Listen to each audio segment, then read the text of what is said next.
Welcome to Women in Business, the podcast that celebrates the incredible achievements and stories of inspiring women entrepreneurs. I'm your host, Erin Buck. I'm thrilled to have you join me on this empowering journey of women in business. Throughout this podcast series, we'll delve into the remarkable achievements, triumphs and challenges faced by women entrepreneurs who have defied the odds and made their mark in the business world. So, for our listeners, tell everybody, Fiona, who are you and what do you do? So my name is Fiona and I am a reputation builder.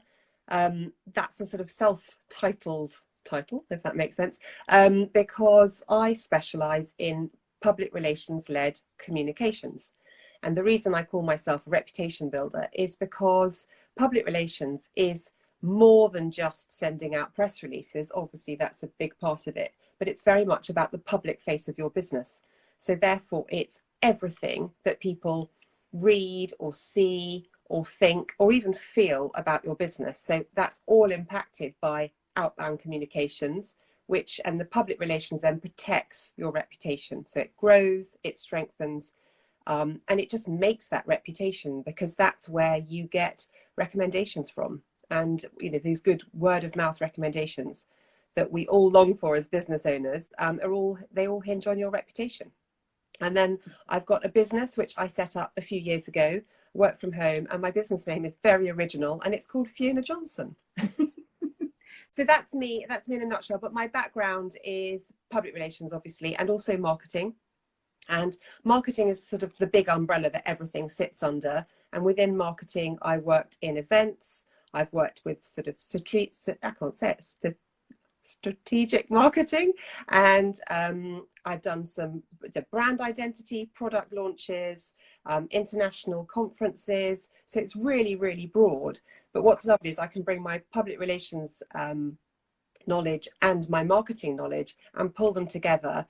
And where I used to work on the large corporates, I believe I really benefit the SMEs now with that broad sort of depth of knowledge and being able to pick out what works for smaller businesses. Because I'm a bit naive, I'm going to ask, so what is the difference between reputation and branding? Okay, that's a very good question. So I suppose branding, if you like, in its simplest form, is what you see, the imagery. So the logos, but it's also the style, the tone, the way the content is written, and the whole sort of image of the brand and how you feel when you see that brand, which is, you're right, very close to the reputation.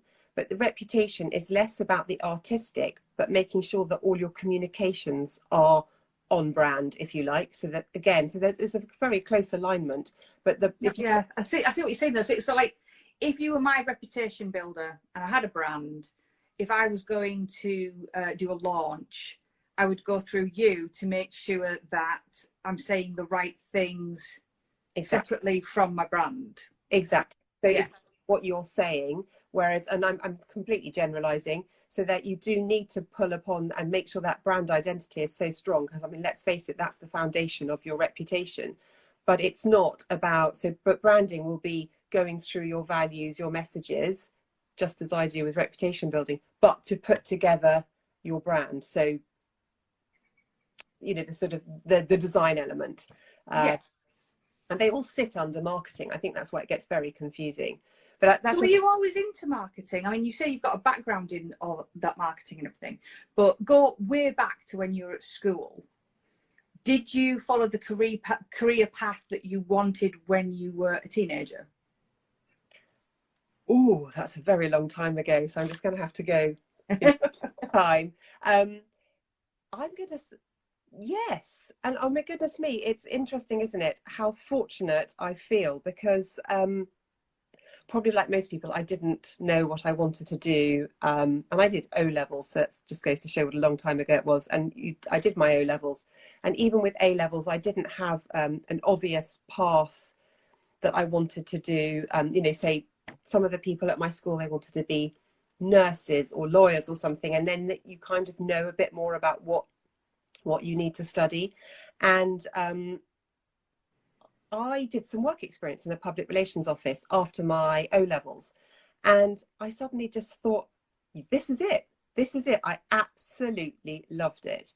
And I got it, you know, it sort of clicked, if that's the right phrase. And so A levels wise, that sounds really crazy, but that you couldn't study things like that back in those days. No. So and so I did my A levels, and I did A levels that I wanted to do, and then I started work at the bottom, and I got a job in public relations. I worked my way up, and so I learned, you know, what was quite a sort of normal route at the time. So yeah, you found your calling quite early on then. I know, and actually just thinking about it makes me realise how lucky I was.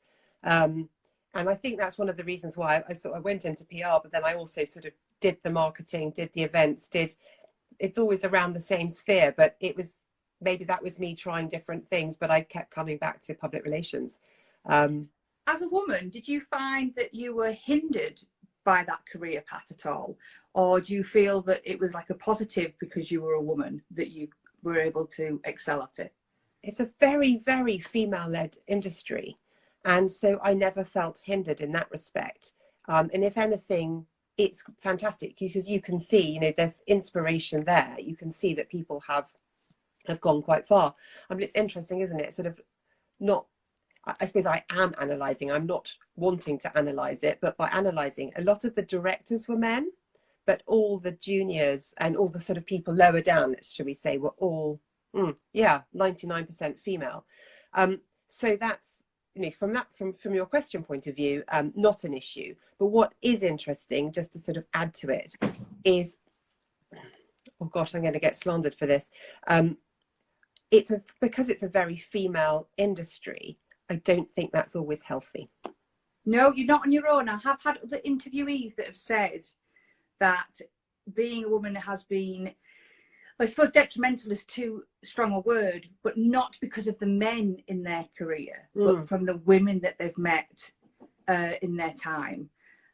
Yeah, I think change. I think women, and maybe it's just my experience, but women are so supportive of each other now, and maybe they always were, you know, and but it was a smaller number. I mean, I don't know, and certainly I didn't have any issues, but one's very aware of all the women on one big floor, all sitting next to each other, all our hormones, you know, the whole thing.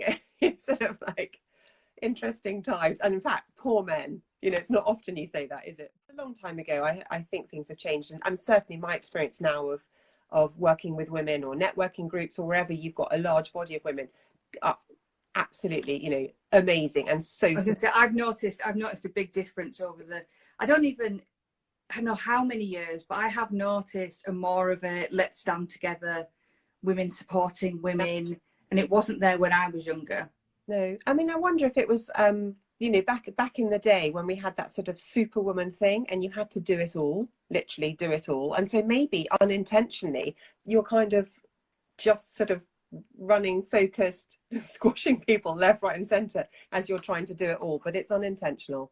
But you know, it's good that things have changed, and cannot fault working with women now. Although how was your business affected by COVID then, with the PR and events and things like that? So obviously events, which I don't really work on anymore, but often events need to be promoted in that respect. So that went very quiet.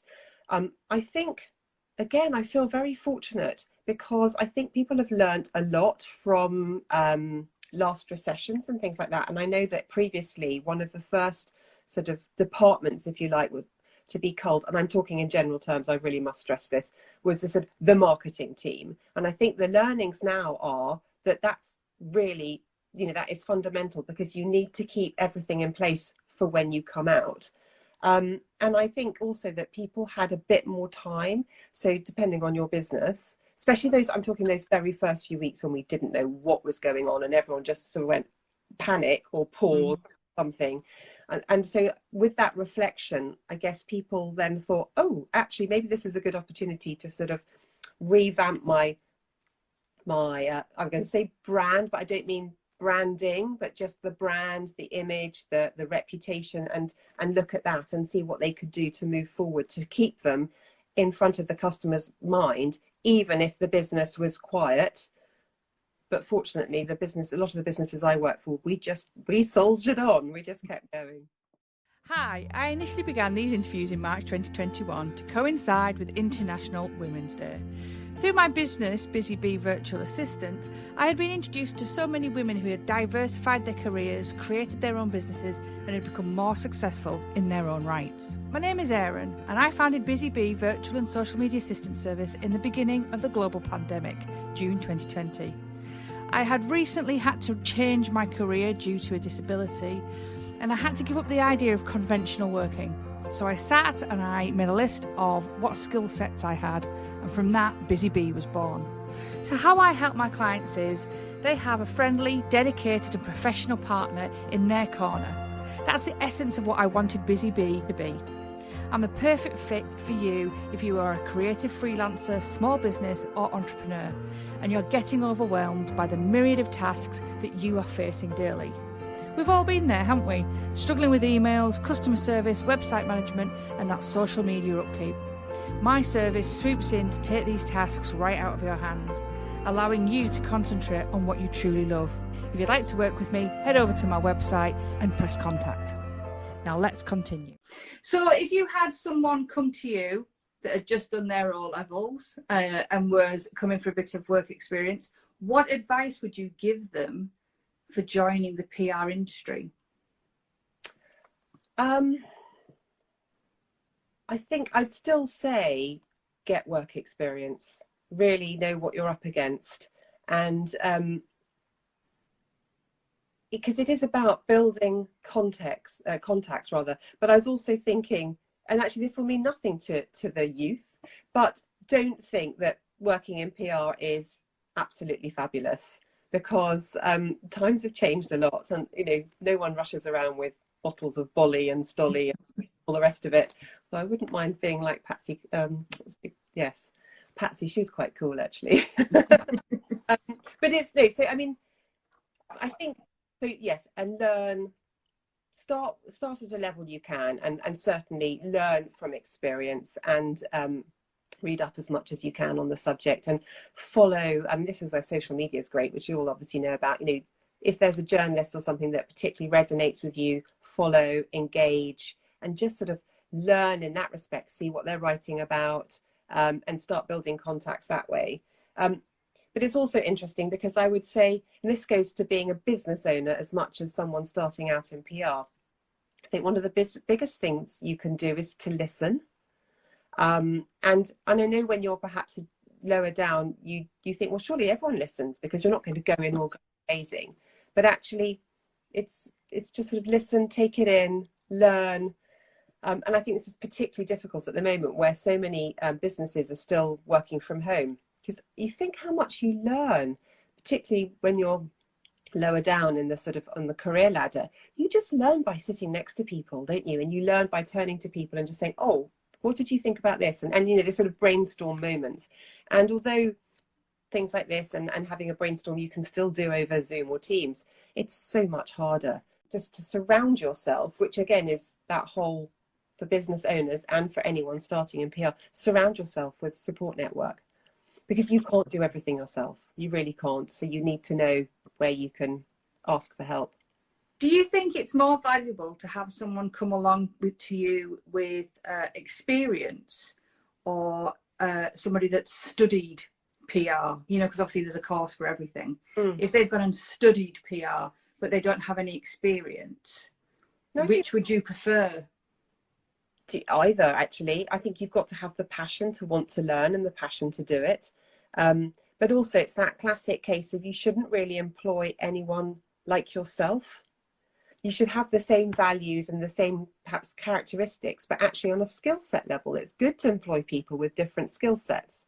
So I suppose that would be more of a sort of level playing field. But you're right. I mean, the idea of being able to support someone new to the industry, and to, this is when it plays being old, doesn't it? I love the idea of having a legacy and mentoring someone who's new to the industry. I think that's fantastic. And I would take either, because I think the one with the qualifications, obviously fantastic. That's great. That demonstrates a lot. But someone with other skills, like people skills, or knows for just things like seeing what's on in the press, current affairs, knowing how to sort of find a good story, which I'm sure you learn too, but you can still, you can sort of hone your writing skills, if you like. Who's been your inspiration then, in life or in career? Well, apart from Patsy from Absolutely Fabulous. What was the other one called? Eddie and Patsy, that was it. My inspiration is Safi. That's much more like me. But one of my inspiration, or just someone I find truly inspiring and not related to the public relations field at all, and I'm not going to get her name right, and I do apologise, but it's Miriam Gonzalez Dorantes, who's also known as Mrs. Nick Clegg, because I just think to me, she's an amazing woman, because obviously she's a very high-powered lawyer in her own right. Obviously, she's got a high profile as well. She's started up a charity called Inspiring Girls, which is to help girls worldwide sort of learn about what they can achieve. I think she's beautiful, she's feminine, but she's means business. I just sort of like what she stands for. I don't know her, don't know what she's like at all, but she comes across as really natural. And I don't know about you, but if I was going to be introduced to an amazing, top-notch lawyer, I'd be quite scared. And then when I've seen her being interviewed, I just think, what a lovely person. And I like that. So that's inspiring. And the other person really inspiring, and again, on a sort of more of a social media level, is the chef Sabrina Gayhor, because she's so natural. And she obviously does her cooking, but it's very much like, it's not stylized, unless she's obviously publishing a book, because I don't want to criticize her, but it just looks so normal. She's just in her kitchen cooking, and then she'll post and she's just honest, and she's saying, oh, feeling fat today, or oh, I'm having a bad day, or oh, I'm struggling, or oh, I'm going out for drinks. And I just love that relatability, even though she's a really well regarded, recognized chef, author, and I have actually met her, and she is lovely. And I like that seems to be a big thing this year for marketing, is the whole relatability, isn't it? People seem to be not as in. They used to like the separation of celebrity and their lives that they were living, whereas I've noticed a lot of it is, let's close the gap and bring them closer together. And that's very much something I work with when it's an owner-run business. And again, depending on what it is, because I think that's what people want. People want that relatability. And, actually it's interesting, isn't it? Sort of thinking about what I've just said, one of the things that's come across about my two sort of inspirations they just appear normal and natural, and none of that. I'm not very good with false, and I don't think people are, but there seems to have been a lot of that. So as a customer, you relate, but also when you're working when you're, especially because I don't know about you, and I'm sure it's very similar. I form relationships with my clients because you work together for a long time, and you've got to know a lot about them to know what angles to take and things when you're trying to find press stories. So you become quite close.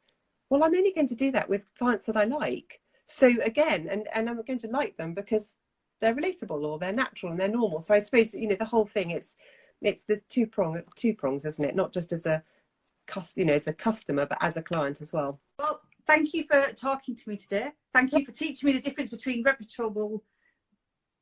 a reputation builder and branding. Yes. That's something new I've learned today. But actually, I was just going to say, it's really funny because the question I normally get asked is, what's the difference between public relations and advertising? So I loved that you didn't, as in I love that you put and branding. It's like, oh, yes, good question. So go on then. What is the difference between? So advertising is paid for. So you buy your space, and PR is earned. So you have to. It's not a given that it's going to get in the press. However, with advertising, I mean, again, to generalize, photo, slogan, and a bit of blurb. Whereas with PR, you can go into so much more detail, and you can get that sort of third-party validation, because you get back to that sort of real life story. Here's someone who's used this, therefore, blah, blah, and you relate. More like an article rather than the advert. And it's much more targeted. So you can go straight to the issue and to the right audience. See, I go from obviously my own experience, but I would say if I opened a paper, I'm drawn towards the articles because I want to know about people, and I'll tend to ignore the advert. Yes, and I think people are a bit more distrusting of adverts, as in that's not trying to sound unfair, but because we know they've paid for it.